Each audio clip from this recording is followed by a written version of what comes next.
Hi, I'm Leah Harnack. Welcome to the Mass Transit TV Network, brought to you from UIC's 8th World Congress on High-Speed Rail.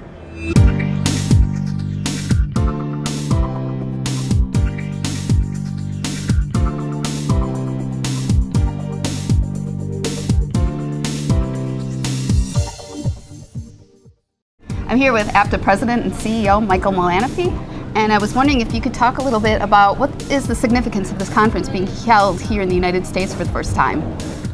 The UIC High-Speed World Congress is being held for the 8th time. It's held every other year in a different country around the world, and this is the very first time it's been in North America.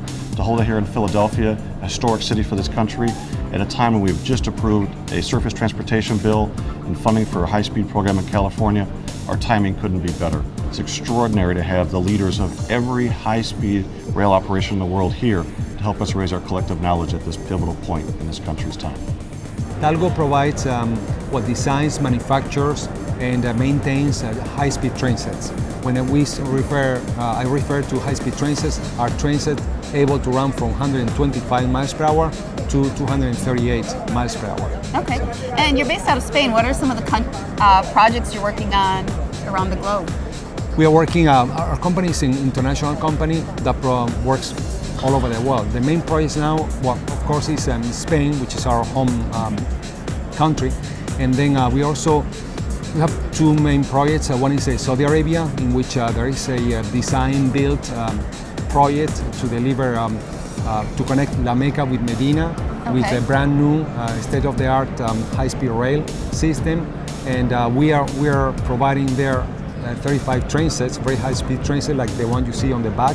And also we would be providing maintenance for 15 years.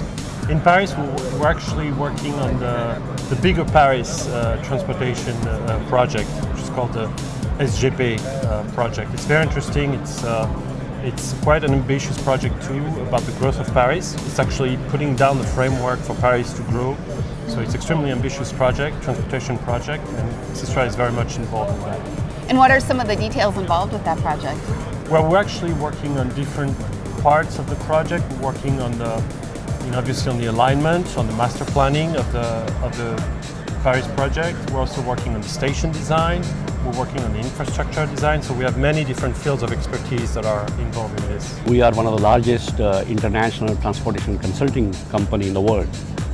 We have done some very interesting things from India all the way into the United States. We do feasibility studies, environmental studies, into planning, into design, construction, and then taking the rail systems into operation.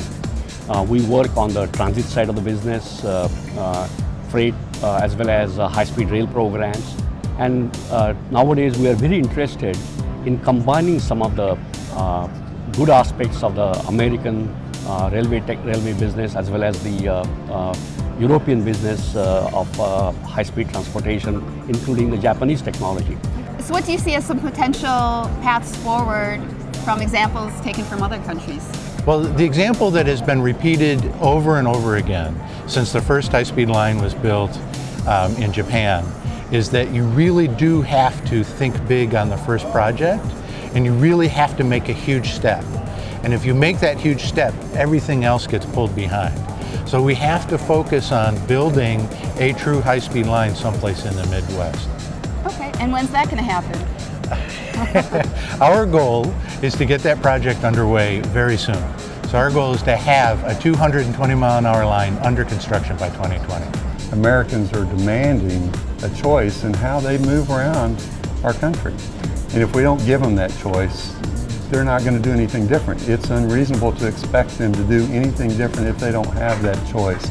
As a matter of fact, APTA just did a survey, and it proved that 2/3 of the Americans questioned said that they would take high-speed rail if it was provided. And as a matter of fact, young people, 18 to 24-year-olds, it jumped up to over 70% of those folks said that they would take high-speed rail if it was available, if it was provided.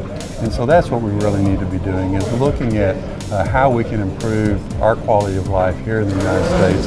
And there's so many different examples around the world that we can look at and say, this is why, this is what it does, and this is why we need to continue to fight for this and continue to make this work for our country. Okay. Okay, great. Thank you. You bet. Thank you.